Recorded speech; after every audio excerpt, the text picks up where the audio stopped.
ನಮಸ್ಕಾರ. ನಮಸ್ಕಾರ sir. G M Mallapur, yes sir. Yamanur ಗ್ರಾಮ ಪಂಚಾಯತಿ ಆಡಳಿತ ಅಧಿಕಾರಿ, ಅಂದರೆ ಅಭಿವೃದ್ಧಿ ಅಧಿಕಾರಿ, ಆಡಳಿತ ಆಗಿಲ್ಲ ಅಭಿವೃದ್ಧಿ ಅಧಿಕಾರಿ ಪಿ ಡಿ ಅವರು.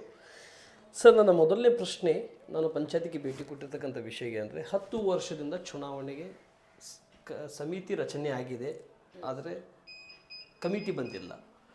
ಕಾರಣ ಏನು ಸರ್? ನನ್ನ ಮೊದಲನೇ ಪ್ರಶ್ನೆ. ಅದಕ್ಕಿಂತ ಸ್ವಲ್ಪ ನಾನು ಹಿಂದುಗಡೆ ಬರ್ತಾ ಇದ್ದೇನೆ. ನಿಮ್ಮ ಪ್ರಾರಂಭವಾಗಿರ್ತಕ್ಕಂಥ ಜರ್ನಿ ಹಾಂ ಸರ್, ಎಲ್ಲಿಂದ ಹೇಗೆ ಪ್ರಾರಂಭ ಮಾಡಿಕೊಂಡ್ರಿ? ಇಲ್ಲಿವರೆಗೆ ಬರಲಿಕ್ಕೆ ಯಾವ್ಯಾವ ಪಂಚಾಯತಿ ಹಾದು ಬಂದರೆ ಯಾವ್ಯಾವ ಗ್ರೇಡಿಂದ ತಾವು ಬಂದ್ರಿ? ಸರ್, ನಾನು 2008 ಗ್ರೇಡ್ 2 ಸೆಕ್ರೆಟರಿ ಆಗಿ ಅನುಕಂಪದ ಹುದ್ದೆ ಮೇಲೆ ನೇಮಕಗೊಂಡೆ.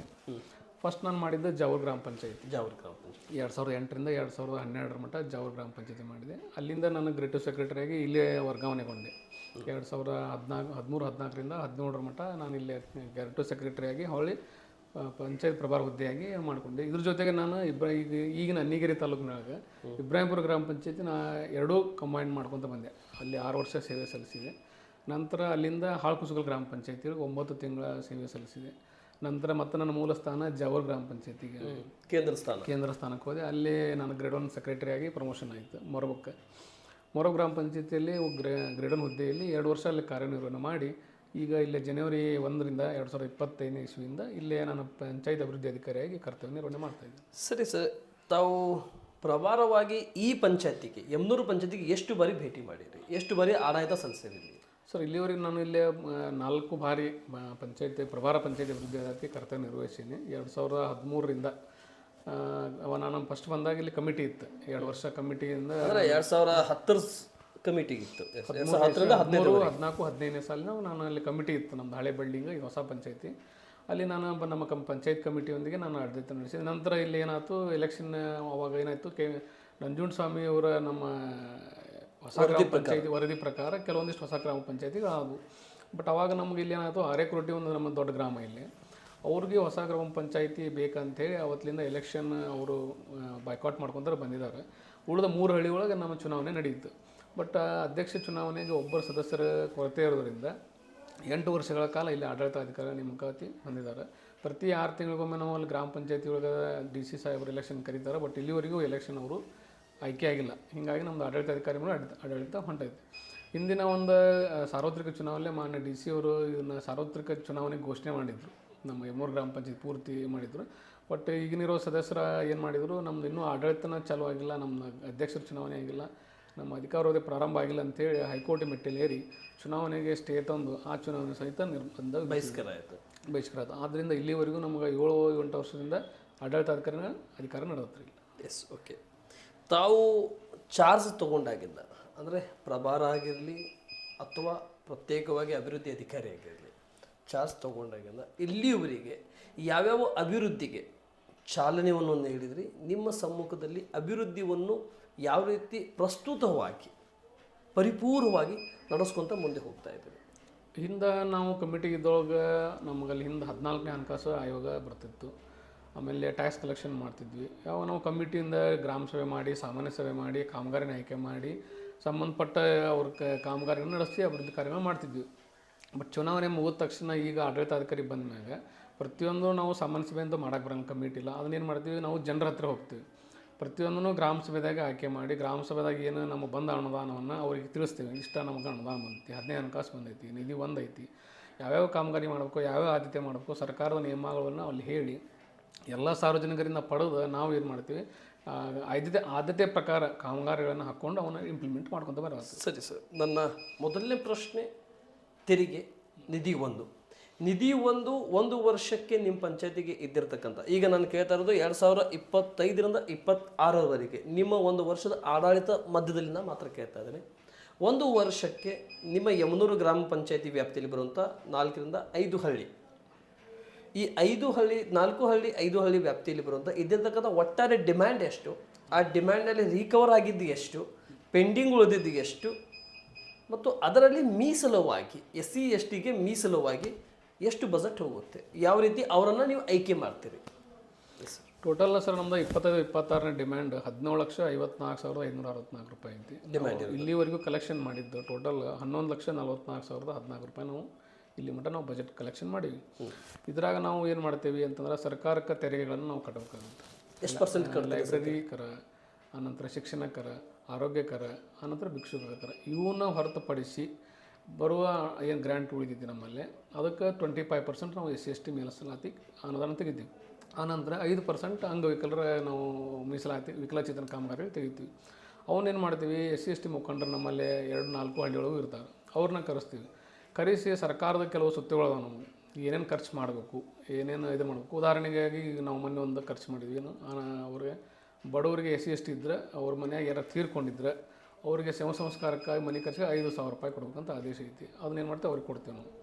ಆಮೇಲೆ ಪದವೀಧರ ಯಾರು ಕಲಿಯಾಕತ್ತಿದ್ರೆ, ಆನಂತರ ಅವ್ರು ಏನಾರ ರಾಜ್ಯ ಮಟ್ಟದಾಗ ಏನಾರ ಕ್ರೀಡೆ ಒಳಗೆ ಇದನ್ನು ಮಾಡೋದಾಗ ಪ್ರೋತ್ಸಾಹ ತೊಡಗಿಸ್ಕೊಂಡಿದ್ರೆ ಕೊಡ್ತೀವಿ. ಆನಂತರ ಅವ್ರು ಲ್ಯಾಪ್ಟಾಪ್ ವಿತರಣೆ ಮಾಡೋದು, ಬೇರೆ ಬೇರೆ ಬೇರೆ ಸರ್ಕಾರದ ರೂಲ್ಸ್ ಪ್ರಕಾರ ಅವ್ರಿಗೆ ನಾವು ಹಂಚಿಕೆನ ಮಾಡ್ಕೊತ ಬಂದೀವಿ ಸರ್. ಸರಿ, ಈ ಶಿಕ್ಷಣಕ್ಕೆ ಮತ್ತು ಅನಾರೋಗ್ಯದವರಿಗೆ ಮತ್ತು ನಿರುದ್ಯೋಗಿಯವರಿಗೆ ಮತ್ತು ಅವ್ರ ಮನೇಲಿ ಪೋತಿ ಆದಂಥವರಿಗೆ ತಾವು ಕೊಡ್ತಾರೆ ಅಂತ ಹೇಳ್ತೀರಿ. ಪೋತಿ ಆದಂಥವ್ರಿಗೆ ಕಣ್ಣಿಗೆ ಕಾಣುತ್ತೆ ನೀವು ಕೊಡ್ತೀರಿ. ಈ ಶಿಕ್ಷಣಕ್ಕೆ ಹ್ಯಾಂಡಿಕ್ಯಾಪ್ ಇದ್ದಂಥವ್ರಿಗೆ ಯಾವ ರೀತಿ ಆಯ್ಕೆ ಮಾಡ್ತೀರಿ ನೀವು? ಅದಕ್ಕೆ ಯಾವ ಸಬ್ಜೆಕ್ಟ್ ಮೇಲೆ ಆಯ್ಕೆ ಮಾಡ್ತೀರಿ?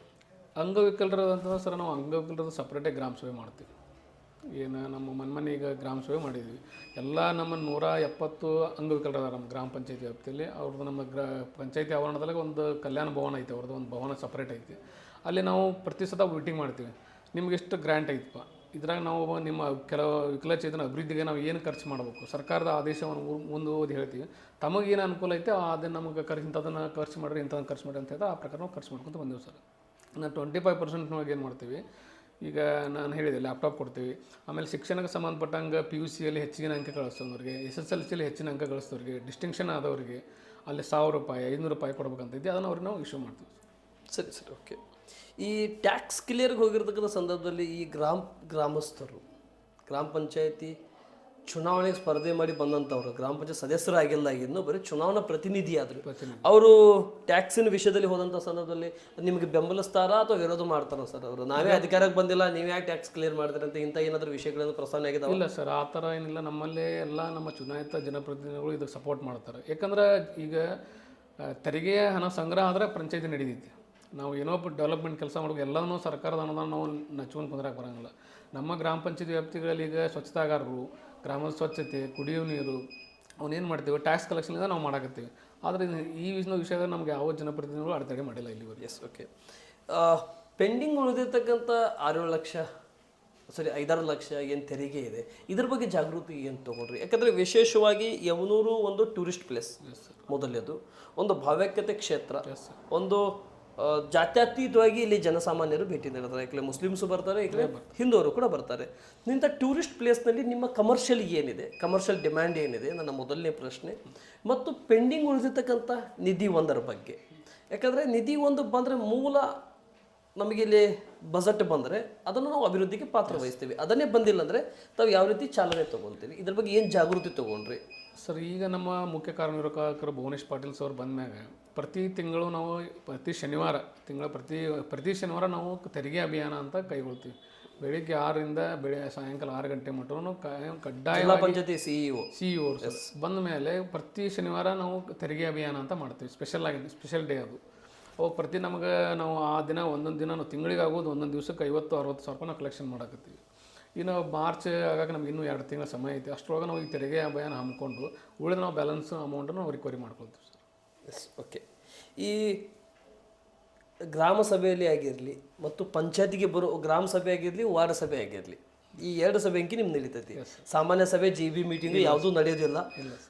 ಈ 2 ಸಭೆಯಲ್ಲಿ ಬರ್ತಾ ಇರುವಂಥ ಡಿಮ್ಯಾಂಡ್ಗಳನ್ನು, ಡೆವಲಪ್ಮೆಂಟ್ ವಿಷಯಗಳ ಬಗ್ಗೆ, ಮೂಲಭೂತ ಸೌಕರ್ಯಗಳ ಬಗ್ಗೆ, ಸ್ವಚ್ಛತೆಗಳ ಬಗ್ಗೆ, ವಿದ್ಯುತ್ ದೀಪದ ಬಗ್ಗೆ, ರಸ್ತೆ ಬಗ್ಗೆ ಮತ್ತು ವಿಶೇಷವಾಗಿ ಪಂಚಾಯತಿಗೆ ಬಂದು ಭೇಟಿ ಮಾಡಿ ಕೊಡ್ತಾ ಇರುವಂಥ ಅರ್ಜಿಗಳನ್ನು ಮತ್ತು ಆಶ್ರಯ ಮನೆಗಳ ಬಗ್ಗೆ ಇಲ್ಲಿವರೆಗೆ ಎಷ್ಟು ಡಿಮ್ಯಾಂಡ್ಗಳನ್ನು ಬಂದಿದ್ದಾವೆ ಸರ್? ಸರ್, ಈಗ ಅರ್ಜಿ ಹೆಚ್ಚು ಯಾರು ಅರ್ಜಿ ಸಲ್ಲಿಸೋಲ್ಲ ಸರ್ ಪಂಚಾಯತಿಗೆ. ಎಲ್ಲರೂ ವಾಟ್ಸಪ್ಪು, ಫೋನ್ ಮುಖಾಂತರ ನಮಗೇನಾದ್ರು ಪರ್ಸನಲ್ಲಾಗಿ ಅದಿದ್ದ ಸನ್ನಿವೇಶವನ್ನು ಫೋಟೋ ಹೊಡೆದು ನಮ್ಮ ಗ್ರೂಪಿಗೆ ಅಥವಾ ನಮ್ಮ ಗ್ರಾಮ ಪಂಚಾಯತ್ ಗ್ರೂಪಿಗೆ ಹಾಕ್ತಾರೆ.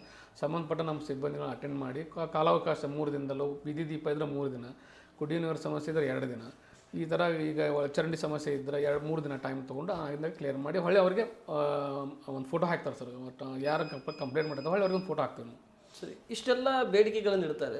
ನೀವು ಈ ತೆರಿಗೆ ಬಗ್ಗೆ ನೀವು ಯಾಕೆ ಅವರಿಗೆ ಒಂದು ಇಷ್ಟು ಬೇಡಿಕೆ ನೀವು ಕೊಡ್ತೀರಿ, ಸರ್ಕಾರದಿಂದ ಬಜೆಟ್ ಬರ್ಬೇಕಂದ್ರೆ ಲೇಟ್ ಆಗುತ್ತೆ, ಇದೇ ಹಣ ನಾವು ವಾಪಸ್ಸು ನಿಮಗೆ ಕೊಡ್ತೀವಿ ಅನ್ನೋದು ವಿಷಯಕ್ಕೆ ತಾವು ಮಂಡನೆ ಮಾಡಿ. ಹೇಳ್ತೇವೆ ಸರ್, ಕಡ್ಡಾಯವಾಗಿ ನಮ್ಮಲ್ಲಿ ಗ್ರಾಮ ಪಂಚಾಯತಿಗೆ ಈಗ ಆಸ್ತಿ ವಹಿವಾಟು ಮಾಡ್ಕೊಂಡಿರ್ತಾರೆ, ಆಮೇಲೆ ಪೋತಿ ಖಾತೆ ಅಂತ ಬರ್ತಾರೆ, ಹಾಕ್ಬಿಟ್ಟು ಪತ್ರ ಅಂತ ಬಂದಿರ್ತಾರೆ, ಅವ್ರಿಗೆ ನಾವು ಅವ್ರು ಮೊಗಲೈಸ್ ಮಾಡ್ತೀವಿ. ಈ ಥರ ಟ್ಯಾಕ್ಸ್ ಇರ್ತದೆ ಅವ್ರು ಏನೋ ಈಗ ಪಂಚಾಯತಿ ಸಮೀಪ ಇರಂಗಿಲ್ಲ, ಬಟ್ ಅವ್ರಿಗೆ ಒಬ್ಬ ಮಾಹಿತಿನೂ ಇರಂಗಿಲ್ಲ.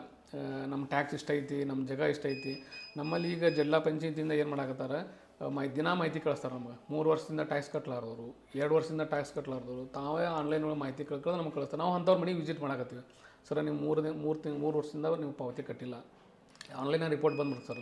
ಅವಾಗ ಅವ್ರು ಮೊಬಲೈಸ್ ಮಾಡ್ತೀವಿ ಸರ್, ತಿಳುವಳಿಕೆ ಹೇಳ್ತೀವಿ. ಅವಾಗ ತಾವು ಎಷ್ಟೋ ತಾವಾಗಿ ನಾವು ಫೋನ್ ಹಚ್ಚಿ ತಾವು ಬಂದು ಕಟ್ಬೇಕಾರೆ ಸರ್. ಓಕೆ. ಈ ಯಮನೂರು ಬಗ್ಗೆ ನಾನು ಮಾತಾಡಿದೆ, ಇಲ್ಲಿಗೆ ಯಾವ ರೀತಿ ಇದೆ ಸರ್? ಯಾಕಂದರೆ ಕಮರ್ಷಿಯಲ್ ಹೆಚ್ಚಿಗೆ ಇದೆ ಸರ್, ಇಲ್ಲೇ ನಮ್ಮ ಆಮೇಲೆ ಒಂದು ಟೂರಿಸ್ಟ್ ಪ್ಲೇಸ್ ರಾಜಭಕ್ಷ ದೇವರು ಇರೋದರಿಂದ ಇಲ್ಲೇ ಹಲವಾರು ಈ ಕಡೆ ಕೊಪ್ಪಳ, ಹೊಸಪೇಟೆ, ಆಮೇಲೆ ಮಹಾರಾಷ್ಟ್ರದಿಂದ ಸಾವಿರಾರು ಭಕ್ತರು ಬರ್ತಾರೆ ಸರ್.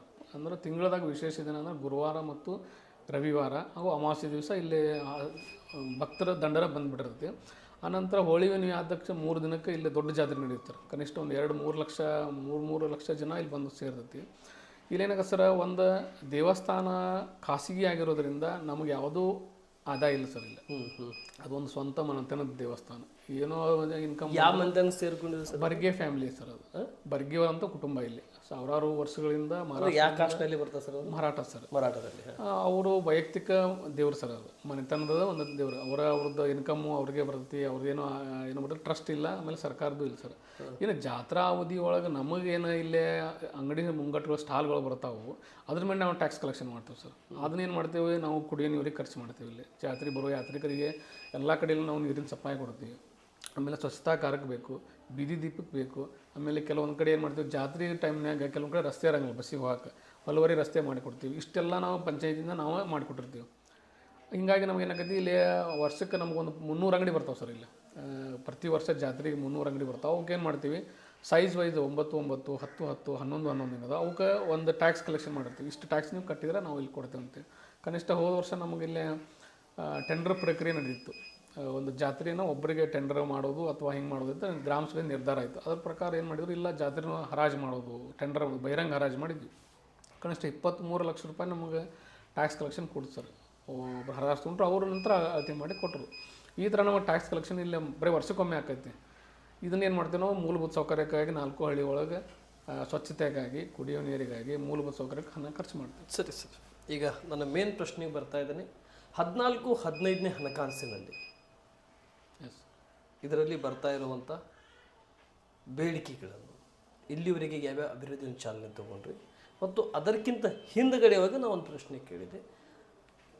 ಪಂಚಾಯತಿಗೆ ಬಂದು ಆಶ್ರಯ ಮನೆಗಳ ಬಗ್ಗೆ ಬೇಡಿಕೆ ಅಂತ ನಾನು ಕೇಳಿದೆ, ಅದ್ರ ಬಗ್ಗೆ ತಾವು ಉತ್ತರ ಕೊಡಲಿಲ್ಲ ಸರ್.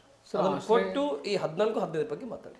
ಆಶ್ರಯ ಮನೆಗಳು ಅಂದರೆ ನಮ್ಮಲ್ಲಿ 2 ಯೋಜನೆಗಳು ಸರ್. ಒಂದು ಬಸವ ವಸತಿ ಯೋಜನೆ, ಒಂದು ಡಾಕ್ಟರ್ BR ಅಂಬೇಡ್ಕರ್ ಯೋಜನೆ, ಮತ್ತು ಇನ್ನೊಂದು ಪ್ರಧಾನಮಂತ್ರಿ ಆವಾಸ್ ಯೋಜನೆ PMY ಏನೈತಿ, ಇದು ನಮ್ಮದು ವಸತಿ ರಹಿತರು ಒಂದು ಲಿಸ್ಟ್ ನಾವು ಸರ್ವೆ ಮಾಡಿ ಆನ್ಲೈನಲ್ಲಿ ಅಪ್ಲೋಡ್ ಮಾಡಿಬಿಟ್ಟಿರ್ತೀವಿ. ಒಂದು 100-200 ಫಲಾನುಭವಿಗಳು ಇರ್ತಾವೆ. ನಮಗೆ ಕೇಂದ್ರದಿಂದ ಏನೋ ಟಾರ್ಗೆಟ್ ಬರ್ತೈತಿ, 100-200 ಫಲಾನುಭವಿಗಳು ಬರ್ತಾವೆ. ಅದು ಸೀರಿಯಲ್ನಾಗಿ ಕೊಡ್ಬೇಕು ನಾವು. ಇಲ್ಲಿ ಏನಾಗೈತಿ, ಗ್ರಾಮ ಸಭೆ ಅವಶ್ಯಕತೆ ಇರೋಂಗಿಲ್ಲ, ಯಾರು ಆಯ್ಕೆ ಮಾಡೋ ಅವಶ್ಯಕತೆ ಇರೋಂಗಿಲ್ಲ. ಯಾಕಂದ್ರೆ ಅದು serial wise 1 to 10 serial wise ಫಲಾನುಭವಿ ತಾನೇ ಆಟೋಮೆಟಿಕ್ಕಾಗಿ ಆಯ್ಕೆ ಮಾಡ್ಕೋತೈತಿ.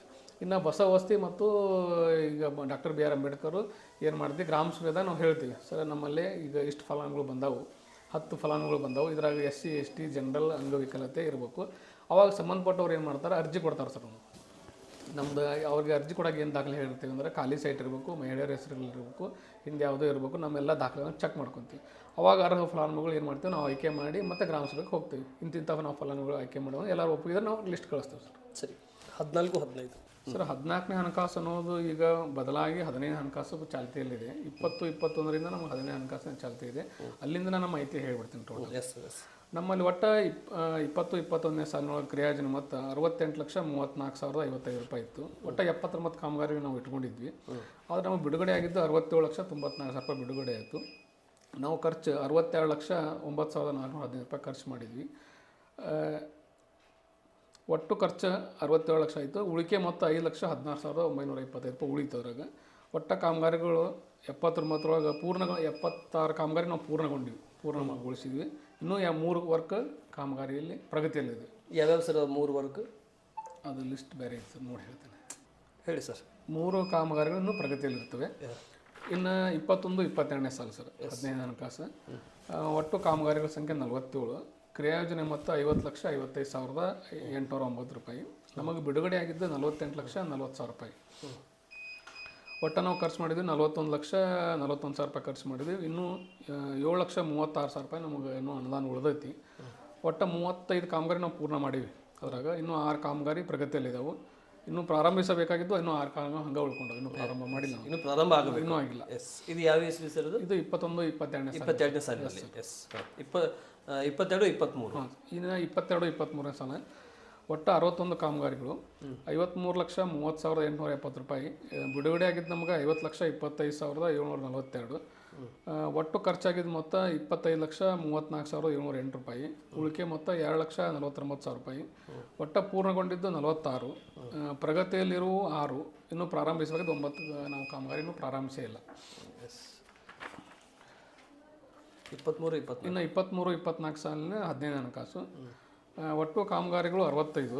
ಕ್ರಿಯಾಯೋಜನೆ ಮೊತ್ತ 53,93,667. ಬಿಡುಗಡೆ ಆದ ಅನುದಾನ 51,01,787 ರೂಪಾಯಿ. ಒಟ್ಟು ಖರ್ಚಾದ ಮೊತ್ತ 36,20,848 ರೂಪಾಯಿ. ಇನ್ನು ಉಳಿಕೆ ಮೊತ್ತ 14,80,000 ರೂಪಾಯಿ ಇನ್ನು ಉಳಿದೈತಿ ರಶುಲ್ಕ. ಒಟ್ಟು ನಾವು 65 ಕಾಮಗಾರಿ ಒಳಗೆ 43 ಪೂರ್ಣಗೊಳಿಸಿವಿ. ಇನ್ನು 4 ಪ್ರಗತಿಯಲ್ಲಿದ್ದಾವೆ. ಇನ್ನೂ ಬಾಕಿ ಪ್ರಾರಂಭಿಸಬೇಕಾಗಿದ್ದು 18 ಕಾಮಗಾರಿ ನಾವು ಇನ್ನೂ ಪ್ರಾರಂಭಿಸಿಲ್ಲ. ಇನ್ನು 24, 25ನೇ ಸಾಲಿನ 15ನೇ ಹಣಕಾಸು ಯೋಜನೆ ಇತ್ತು. ಅಂದರೆ ನಿಮ್ಮ ಪ್ರಾರಂಭ ಸಂದರ್ಭದಲ್ಲಿ ನೀವು ಹೆಜ್ಜೆ ಇಡಬೇಕಾದ್ರೆ ನೀವು ಬರುಕಿದ್ದ ಹಿಂದ್ಗಡೆ ಅಂದರೆ ನಾನು ಜಸ್ಟ್ 3 ತಿಂಗಳು ಇತ್ತು ಸರ್ ಅವಾಗ. ಒಟ್ಟು ಕಾಮಗಾರಿಗಳ ಸಂಖ್ಯೆ 69. ಕ್ರಿಯಾಯೋಜನೆ ಮೊತ್ತ 54,58,680. ಬಿಡುಗಡೆ ಅನುದಾನ ಕೇವಲ 41 ಲಕ್ಷ. 54 ಲಕ್ಷ ರೂಪಾಯಿ ಕ್ರಿಯಾಯೋಜನೆ ಮಾಡಿ 41 ಲಕ್ಷ ನಮಗೆ ರಿಲೀಸ್ ಆಗಿತ್ತು. ಒಟ್ಟು ನಾವು 13,97,000 ರೂಪಾಯಿ ಖರ್ಚು ಮಾಡಿದ್ದೀವಿ. ಇನ್ನೂ 27 ಲಕ್ಷ ರೂಪಾಯಿ ಬಾಕಿ ಉಳಿದಿದೆ. 69 ಕಾಮಗಾರಿಗಳೊಳಗೆ 20 ಪೂರ್ಣಗೊಂಡವು, 4 ಪ್ರಗತಿಗಳು, 45 ಕಾಮಗಾರಿ ನಾವು ಇನ್ನೂ ಪ್ರಾರಂಭಿಸಿರೋದಿಲ್ಲ. 45 ಕಾಮಗಾರಿನೂ ಪ್ರಾರಂಭಿಸಿರೋದಿಲ್ಲ. ಪ್ರಾರಂಭಿಸಬೇಕು, ಅನ್ಸ್ಟಾರ್ಟೆಡ್ ವರ್ಕು ಇನ್ನೂ 45. ಎಸ್ 25, 26ನೇ ಸಾಲಿನಾಗಂತೂ ನಮ್ಗೆ ಇನ್ನೂ 1 ರೂಪಾಯಿನೂ ಕ್ರಿಯಾಯೋಜನೆ ಮಾಡಿದ್ವಿ. 56 ಲಕ್ಷ ರೂಪಾಯಿದು ಇನ್ನೂ 1 ರೂಪಾಯಿನೂ ನಮಗೆ ರಿಲೀಸ್ ಆಗಿಲ್ಲ ಸರ್. Yes okay. ಇದು ಟೆಂಡರ್ ಮುಖಾಂತರ ಆಗುತ್ತಾ, ಎನರ್ಜಿ ಮುಖಾಂತರ ಆಗುತ್ತೆ ಸರ್? ಸರ್ ಏನಾಗೈತಿ, ನಮ್ಮ ಎಲ್ಲ ಕಾಮಗಾರಿಗಳು 1 ಲಕ್ಷ ರೂಪಾಯಿ ಒಳಗಡೆ ಅದಾವೆ ಸರ್. 1 ಲಕ್ಷ ಮೇಲ್ಪಟ್ಟಾದ್ರೆ ನಾವು ಟೆಂಡರ್ ಕರಿಬೇಕಾಗುತ್ತೆ. 1 ಲಕ್ಷ ರೂಪಾಯಿ ಒಳಗಿದ್ದರಿಂದ ನಾವು ಏನು ಮಾಡ್ತೀವಿ, ತುಂಡುಗತಿ ಒಪ್ಪಂದ ಮಾಡಿ ನಮ್ಮ ಜಿಲ್ಲಾ ಪಂಚಾಯತಿ ಇಂಜಿನಿಯರಿಂಗ್ ವಿಭಾಗ ಕಳಿಸಿ ಅಲ್ಲಿ ಅಗ್ರಿಮೆಂಟ್ ಆಗಿ ಕೆಲಸ ಇಂಪ್ಲಿಮೆಂಟ್ ಆಗಿ ಅಲ್ಲಿಂದ ಟೆಂಡರ್ ಆಗುತ್ತೆ. ಸರಿ ಓಕೆ. ಎನರ್ಜಿ ಆದರೆ ಅಂದರೆ ಎನರ್ಜಿ ವಿಷಯದಲ್ಲಿ ಲೇಬರ್ ಕಾರ್ಡ್ ಅಂತ ಬರುತ್ತೆ. ಲೇಬರ್ ಕಾರ್ಡ್ ವಿಷಯದಲ್ಲಿ ಟೋಟಲಿ ನಿಮ್ಮ ಯಮನೂರು ಪಂಚಾಯತಿ ವ್ಯಾಪ್ತಿಯಲ್ಲಿ, ಅಂದರೆ ಹಳ್ಳಿಯಲ್ಲ ಪಂಚಾಯತಿ ವ್ಯಾಪ್ತಿಯಲ್ಲಿ ಟೋಟಲಿ ಒಟ್ಟಾರೆ ಪಂಚಾಯತಿ ವ್ಯಾಪ್ತಿಯಲ್ಲಿ ಒಟ್ಟು ಇರುವಂಥ ಲೇಬರ್ ಕಾರ್ಡ್ಗಳನ್ನು ಎಷ್ಟು? ನನ್ನ ಮೊದಲನೇ ಪ್ರಶ್ನೆ. ನನ್ನ ಎರಡನೇ ಪ್ರಶ್ನೆ, ಆ್ಯಕ್ಟಿವ್ ಆಗಿರ್ತಕ್ಕಂಥ ಲೇಬರ್ ಕಾರ್ಡ್ಗೆ ಎಷ್ಟು ಮತ್ತು ಪ್ರೆಸೆಂಟ್ ವರ್ಕಿಗೆ ಬರುವಂಥ ಲೇಬರ್ ಕಾರ್ಡ್ಗೆ ಎಷ್ಟು ಸರ್? ನಮ್ಮ ಒಟ್ಟ ಉದ್ಯೋಗ ಖಾತ್ರಿ ಒಳಗೆ 4 ಹಳ್ಳಿ ಆರೇಕೊರಟ್ಟಿ, ಕುಮಾರಗೊಪ್ಪ, ಪಡೇಸೂರು, ಯಮನೂರು ಒಳಗೆ ಟೋಟಲ್ ರಿಜಿಸ್ಟ್ರೇಷನ್ ಆದಾಗಿದ್ದು 662 ಕುಟುಂಬ ಆರೇಕೊರಟ್ಟಿ ಒಳಗೆ, ಕುಮಾರಗೊಪ್ಪದೊಳಗೆ 162 ಕುಟುಂಬಗಳು, ಪಡೇಸೂರು ಒಳಗೆ 437 ಫ್ಯಾಮಿಲಿ, ಯಮನೂರೊಳಗೆ 461 ಕುಟುಂಬಗಳು, ಅಂದ್ರೆ 1722 ಕುಟುಂಬಗಳು ನಮ್ಮಲ್ಲಿ NRG ಒಳಗೆ ರಿಜಿಸ್ಟ್ರೇಷನ್ ಆಗ್ಯಾವೆ. ಇದರಾಗ ಟೋಟಲ್ 4,914 ಪರ್ಸನ್ಸ್ ನಮ್ಗೆ ಇಲ್ಲೇ ರಿಜಿಸ್ಟ್ರೇಷನ್ ಆಗ್ಯಾವ ಉದ್ಯೋಗ ಖಾತ್ರಿ ಒಳಗೆ. ಇದ್ರಾಗ ನಮ್ಗೆ ಆ್ಯಕ್ಟಿವ್ ಲೇಬರ್ಸ್ ಅಂದ್ರೆ ಟೋಟಲ್ 1,090 ಜನ ಆ್ಯಕ್ಟಿವ್ ಕಾಯಂ ಇವ್ರು ನಮಗೆ ಕೆಲಸಕ್ಕೆ ಬರೋರು. ಆಮೇಲೆ ಇದ್ರಾಗ ನಮ್ಗೆ 89% ಈಗ ಆಲ್ರೆಡಿ ನಾವು KYC ಮಾಡಿದ್ದೇವೆ. ಈಗ ಆಧಾರ್ ಕಾರ್ಡು ಅವ್ರದ್ದು ಐ ರಿಟರ್ನ್ ಫೋಟೋ ಆಮೇಲೆ ತಮ್ಮ ತೊಗೊಂಡು 89% ನಾವು ಕಂಪ್ಲೀಟ್ ಮಾಡೀವಿ. ಇದ್ರೊಳಗೆ ನಮಗಲ್ಲೇ ಟೋಟಲ್ ಫ್ಯಾಮ್ಲಿಗಳ 1722 ಫ್ಯಾಮ್ಲಿ ಒಳಗೆ 132 ಫ್ಯಾಮ್ಲಿ SC/ST ಇದಾವೆ. ಟೋಟಲ್ 4,914 ಪರ್ಸನ್ಸ್ ಒಳಗೆ ಟೋಟಲ್ SC 380 ಜನ SC ಪರ್ಸನ್ಸ್ ಇದ್ದಾರೆ. ST 324 ಪರ್ಸನ್ಸ್ ಅದಾರೆ. ಅದರ್ಸ್ 4,210 ಪರ್ಸನ್ಸ್ ಅದಾರೆ. ಟೋಟಲ್ ಮೇಲ್ 2,590 ಮತ್ತು ಮೇಲ್ ಅದಾರೆ. 2,315 ಫೀಮೇಲ್ಸ್ ಲೇಬರ್ಸ್ ನಮ್ಮಲ್ಲಿ ಎಂಟ್ರಿ ಇದ್ದಾರೆ. ಅನ್ಆಕ್ಟಿವ್ ಎಷ್ಟು ಇದೆ ಸರ್? ಸರ್ ಈಗ 4,914 5,000 ಟೋಟಲ್. ಇದ್ರಾಗ ಒಂದು 3,900 ನಮ್ಮಲ್ಲಿ ಇನ್ಆಕ್ಟಿವ್ ಇದಾವೆ ಸರ್. ಇನ್ಆಕ್ಟಿವ್ ಇದೆ. ಅವ್ರ ಬಗ್ಗೆ ಏನು ಜಾಗೃತಿ ತೊಗೊಂಡ್ರಿ? ಅವರಿಗೆ ನಾವು ಸರ ನಮಗಲ್ಲೇ ಏನು ಮಾಡ್ತಾರೆ, ಪ್ರತಿ ಗುರುವಾರಕ್ಕೊಮ್ಮೆ ರೋಜ್ಗಾರ್ ಡೇ ಅಂತ ನಾವು ಆಚರಣೆ ಮಾಡ್ತೀವಿ. ಏನು ಮಾಡ್ತೀವಿ, ಹೆಚ್ಚು ಕಾರ್ಮಿಕರು ಬರಲಿ, ಅಂತೇಳಿ ಪ್ರತಿ ಗುರುವಾರ ದಿನ ನಮ್ಮಲ್ಲಿ IC ಕೋಆರ್ಡಿನೇಟರ್ ಅಂತಾರೆ ತಾಲೂಕ್ ಪಂಚಾಯತಿ, ಅವ್ರು ಪ್ರತಿ ಗುರುವಾರ ನಮ್ಮ ಗ್ರಾಮ ಪಂಚಾಯತಿ ಬಂದು ಅವ್ರಿಗೆ ತಿಳುವಳಿಕೆ ಹೇಳ್ತಾರೆ. ಈ ಕೂಲಿ ಸಮಾನ ಕೂಲಿ ಐತಿ, ಇಷ್ಟಿಷ್ಟು ತಾಸು ಕೆಲಸ ಐತಿ, ಇಂಥ ಕೆಲಸ ಅವು ಎಲ್ಲ ತಿಳುವಳಿಕೆ ಹೇಳಿದ ಮ್ಯಾಗ ನಮ್ಮಲ್ಲಿ 1090 ಆ್ಯಕ್ಟಿವ್ ಆಗೈತೆ ಸರ್. ಮೊದಲೇ ಕಡಿಮೆ ಭಾಳ ಇತ್ತು. ಪ್ರತಿ ಗುರುವಾರ ನಾವು ಕಾರ್ಯಕ್ರಮ ಹಮ್ಮಿಕೊಳ್ತೀವಿ ಸರ್. ಅಲ್ಲ ಆ್ಯಕ್ಟಿವ್ ಆಗಿದ್ದಾರೆ. ಅನ್ಆಕ್ಟಿವ್ ಪರ್ಸನ್ ಕಾರ್ ತೊಗೊಂಡು ಯಾವುದೇ ಒಂದು ವಿಷಯಕ್ಕೆ ಮದುವೆ ಆದಮೇಲೆ ಹಣ ಬರ್ತೈತೆ, ನನಗೆ ಆ ಆಫರ್ ಬರ್ತೈತಿ, ಈ ಆಫರ್ ಬರ್ತೈತಿ, ಮಗದೊಂದು ತೊಗೊತಾರೆ ಅವರು. ಅಂಥ ಪರ್ಸನ್ಗಳಿಗೆ ನಿಮ್ಮ ಪಂಚಾಯತಿಯಿಂದ, ನಿಮ್ಮ ತಾಲೂಕು ಪಂಚಾಯತಿಯಿಂದ, ನಿಮ್ಮ ಜಿಲ್ಲಾ ಪಂಚಾಯತಿಯಿಂದ, ಈ ಲೇಬರ್ ಸೆಲ್ ಡಿಪಾರ್ಟ್ಮೆಂಟ್ನಿಂದ, ಲೇಬರ್ ಒಕ್ಕೂಟದಿಂದ ಏನು ಜಾಗೃತಿ ಇದೆ ಅಂತ ಅವ್ರಿಗೆ ಏನು ಜಾಗೃತಿ ಕೊಡ್ತಾ ಇದ್ರಿ? ಅಂತ ಬದಲಾದಾಗ ಯಾಕೆ ಸಸ್ಪೆಂಡಿಗೆ ಆದೇಶ ಬರೋದಿಲ್ಲ? ಹೆಚ್ಚು ನಾವು ಏನು ಮಾಡ್ತೀವಿ ಇಲ್ಲೇ ಉದ್ಯೋಗ ಖಾತ್ರಿ ಒಳಗೆ ಈ ವರ್ಷ ನಾನು ಏನು ಮಾಡಿದ್ದು ಬರೀ ಲೇಬರ್ ಓರಿಯೆಂಟಲ್ ಕೆಲಸ ತೊಗೊಂಡೇವು ಸರ್. ಏನಂತಂದ್ರೆ ಈಗ ವೈಯಕ್ತಿಕ ಕಾಮಗಾರಿಗಳು, ಬದು ನಿರ್ಮಾಣ, ಕೃಷಿ ಹೊಂಡ, ಯಾವ ರೈತರು ಇರ್ತಾರಲ್ಲ ಅವ್ರದ್ದು ಕೃಷಿ ಹೊಂಡ ಅವ್ರದ್ದು ಮಾಡ್ಕೊಳ್ಳೋದು ಹೆಚ್ಚು ಆ ಥರ ಮಾಡಿದ್ದೀವಿ. ಈಗ ಒಬ್ಬ ರೈತ ಏನು ತನ್ನ ಹೊಲದಲ್ಲಿ ಬದು ನಿರ್ಮಾಣ ಮಾಡ್ತಾ ಇದ್ದಾನೆ, ಸೊ ತನ್ನ ಹೊಲದ ಸುತ್ತಮುತ್ತಲ ರೈತರು ಕರ್ಕೊಂಡು ಬದು ಹಾಕೊಂಡ್ಬಿಡೋದು. ಅವ್ರಿಗೆ ನಾವು ತಿಳಿಸಿ ಹೇಳ್ತೇವೆ, ನೀವು ಒಡ್ಡು ಹಾಕೊಂಡ್ಬಿಟ್ರೆ ನೀವು 372 ರೂಪಾಯಿ ನಾವು ಪೇಮೆಂಟ್ ಮಾಡಿಬಿಡ್ತೀವಿ. ಅದೇ ಒಂದು ಲೇಬರ್ಗೆ 372 ರೂಪಾಯಿ ಸಮಾನ ಕೂಲಿ ಕೊಡ್ತೀವಿ. ಗಂಡು ಮಕ್ಕಳಿಗೂ ಅಷ್ಟೇ ಐತಿ, ಹೆಣ್ಮಕ್ಳಿಗೂ ಅಷ್ಟೇ ಐತಿ. ನಮ್ಮ ಕೆಲಸ ಏನಪ್ಪ, ಅವ್ರಿಗೆ ಸೈಜ್ ಕೊಡ್ತೀವಿ ನಾವು. ಇಷ್ಟು ಮೀಟರ್ ನೀವು ಇಷ್ಟು ಕಡ್ದು ನೀವು ಹೋಗ್ಬಿಟ್ರೆ ಸಾಕು. ಎಷ್ಟು ದಿವಸಕ್ಕೊಮ್ಮೆ ಪೇಮೆಂಟ್ ಜಮಾ ಆಗ್ತದೆ ಸರ್ ಅವ್ರಿಗೆ? ಸರ್ ನಮ್ದು 7 ದಿನಕ್ಕೊಮ್ಮೆ. ನಮ್ದು ಇರೋದು NMR 7 ದಿನ ಮಸ್ಟರ್ ರೋಲ್ ಇರೋದು. 7 ದಿನ ಆದ ತಕ್ಷಣ MB ರೆಕಾರ್ಡ್ ಆಗಿ 8 ಅಥವಾ 9 ದಿನಕ್ಕೆ ನಾವು EFMS ಮಾಡಿಬಿಡ್ತೀವಿ. ಈ ಸಾಲಿನೊಳಗೆ ನಮಗೆ 25-26 ಸಾವಿರೊಳಗೆ 10,610 ಮಾನವ ದಿನಗಳ ನಮ್ಗೆ ಗುರಿಯನ್ನು ಕೊಟ್ಟಿದ್ರು. ಆದ್ರೆ ನಾವು ಇಲ್ಲಿ ಮಟ್ಟ ಅಂತಂದ್ರೆ 8,322 ಮಾನವ ದಿನಗಳನ್ನು ಗುರಿನ ಮುಟ್ಟೀವಿ. ಅಂದರೆ ಟೋಟಲ್ 80% ಮಾಸಿಕವಾಗಿ 81, ವಾರ್ಷಿಕವಾಗಿ 78% ನಾವು ಪ್ರಗತಿಯನ್ನು ಇದ್ರಾಗ ಮಾಡೀವಿ. ಇನ್ನು ನಮಗೆ ಫೈನಾನ್ಷಿಯಲ್ ಇಯರ್ ಮುಗಿಯೋಕೆ ಮಾರ್ಚ್ ಮಟ್ಟ ಐತಿ. ಈಗ ಏನು ನಮ್ಮ ಕಡ್ಡಿಲಿ ಬೆಳೆ ಏನು ಆಮೇಲೆ ಕ್ರಾಪ್ ಕಂಪ್ಲೀಟ್ ಆದ ತಕ್ಷಣ ನಾವು ಮತ್ತೆ ಬದು ನಿರ್ಮಾಣ ಕಾಮಗಾರಿ, ಕೃಷಿ ಹೊಂಡದಂಥ ಕಾಮಗಾರಿನ ಕೈಗೊಂಡು ನಮಗೆ ಕೊಟ್ಟಂಥ ಟಾರ್ಗೆಟ್ನ ನಾವು ಮುಗಿಸ್ತೀವಿ ಸರ್. ಸರಿ ಸರ್, ಈ NRG ವಿಷಯದಲ್ಲಿ ಬರುವಂಥ ಕೂಸಿನ ಮನೆ ಮತ್ತು ಆ NRG ವ್ಯಾಪ್ತಿಯಲ್ಲಿ ಬರುವಂಥ ಕೂಸಿನ ಮನೆ ಬಗ್ಗೆ ನನಗೆ ಪ್ರಶ್ನೆ ಕೇಳಿದೆ. ಮತ್ತು ನಿಮ್ಮ ಯಮನೂರು ವ್ಯಾಪ್ತಿಯಲ್ಲಿ ಟೋಟಲಿ ಗ್ರಾಮ ವ್ಯಾಪ್ತಿಯಲ್ಲಿ ಇದಕ್ಕೆ ಈ ಪಂಚಾಯತ್ ವ್ಯಾಪ್ತಿಯಲ್ಲಿ ಬಂದ ಗ್ರಾಮಗಳಲ್ಲಿ ಶಿಕ್ಷಣ ವ್ಯವಸ್ಥೆ, ಅಂಗನವಾಡಿ ವ್ಯವಸ್ಥೆ ಯಾವ ರೀತಿ ಇದೆ? ನೀವು ಎಷ್ಟು ದಿವಸಕ್ಕೊಮ್ಮೆ ಭೇಟಿ ಮಾಡ್ತೀರಿ? ಅಂಗನವಾಡಿ ಟೀಚರ್ಸ್ಗೆ, ಆಯಮ್ಮಗೆ ಮತ್ತು ಆಶಾ ಕಾರ್ಯಕರ್ತರಿಗೆ ಮತ್ತು ಪ್ರಾಥಮಿಕ ಆರೋಗ್ಯ ಕೇಂದ್ರದ ಬಗ್ಗೆ ತಾವು ಏನು ಜಾಗೃತಿ ಇದೆ ಸರ್? ನಮ್ಮಲ್ಲಿ ಕೂಸಿನ ಮನೆ ನಮ್ಮ ಗ್ರಾಮ ಪಂಚಾಯತಿ ಆವರಣದೊಳಗೆ ಐತಿ. ಉದ್ಯೋಗಸ್ಥ ಮಹಿಳೆಯರ ಮಕ್ಕಳಿಗೆ ಪೋಷಣೆಗಾಗಿ ನಾವು ಅದನ್ನು ಓಪನ್ ಮಾಡೀವಿ. ಉದ್ಯೋಗ ಖಾತ್ರಿ ಒಳಗೆ 15 ದಿವಸಕ್ಕೊಮ್ಮೆ ನಮ್ಮಲ್ಲಿ ಅವರಿಗೆ ವಿಶೇಷ ತರಬೇತಿಯನ್ನು ನಾವು ಕೊಟ್ಟಿದ್ದೀವಿ. ಆ ತರಬೇತಿ ಒಳಗೆ ಏನು ಮಾಡ್ತೀವಿ, ಅವ್ರನ್ನ ಮಕ್ಕಳಿಗೆ ಯಾವ ಥರ ಊಟ ಕೊಡಬೇಕು, ಯಾವ ಥರ ನೋಡ್ಕೋಬೇಕು ಅನ್ನೋದನ್ನು ಅವ್ರ ತರಬೇತಿಯಾಗಿ ಅವ್ರಿಗೆ ಉದ್ಯೋಗ ಖಾತ್ರಿ ಒಳಗೆ ನಾವು ಪಾವತಿ ಮಾಡಕತ್ತೀವಿ. ನಮ್ಮ 4 ಹಳ್ಳಿಯೊಳಗೆ ಅಂಗನವಾಡಿ ಟೀಚರ್ಗೆ ನಾವು ಪ್ರತಿಯೊಂದು 15 ದಿನಕ್ಕೊಮ್ಮೆ ಅಥವಾ 10 ದಿನಕ್ಕೊಮ್ಮೆ ಅಲ್ಲಿ ಏನಾರು ಕಾಮಗಾರಿ ವಿಸಿಟ್ ಹೋದಾಗ ನಾವು ಒಂದು ರೌಂಡ್ ಹೋಗಿಸ್ಬಿಡ್ತೀವಿ. ಅಲ್ಲಿ ನಮಗೆ ಅವ್ರಿಗೆ ಏನಾರು ಅನಾನುಕೂಲ ಇತ್ತು, ಏನಾರು ಸೌಲಭ್ಯ ಬೇಕು, ಏನು ಮಕ್ಕಳಿಗೆ ಯಾವ ರೀತಿ ಅವರು ಆಹಾರ ಕೊಡ್ತಾರೆ, ಅವ್ರ ಮೂಲಭೂತ ಸೌಕರ್ಯಕ್ಕೆ ಏನು ಬೇಕು ಅದನ್ನೆಲ್ಲ ವಿಸಿಟ್ ಮಾಡಿ ನಮ್ಮ ಕ್ರಿಯಾಜೆಂಡಾಗ ನಾವು ಅಳವಡಿಸ್ಕೊಳ್ತೀವಿ. ಹೆಚ್ಚಿನದಾದ್ರೆ ನಾವು ಏನು ಮಾಡ್ತೀವಿ, ನಮ್ಮ ಮೇಲಾಧಿಕಾರಿ ಗಮನಕ್ಕೆ ತೊಗೊಂಬರ್ತೀವಿ ಸರ್. ಓಕೆ. ಶಿಕ್ಷಣದ ಬಗ್ಗೆ ಸ್ಕೂಲ್ ಒಳಗೆ ನಾವು ಏನು ಮಾಡ್ತೀವಿ, ಮಕ್ಕಳ ಗ್ರಾಮಸಭೆ ಮಾಡಿರ್ತೀವಿ ಸರ್. ಮಕ್ಕಳ ಗ್ರಾಮಸಭೆದಾಗ ಏನು ಮಾಡ್ತಾರೆ, ಸ್ಕೂಲ್ ರೆಪ್ರೆಸೆಂಟೇಟಿವ್ ಹುಡುಗರು ಬಂದಿರ್ತಾರೆ.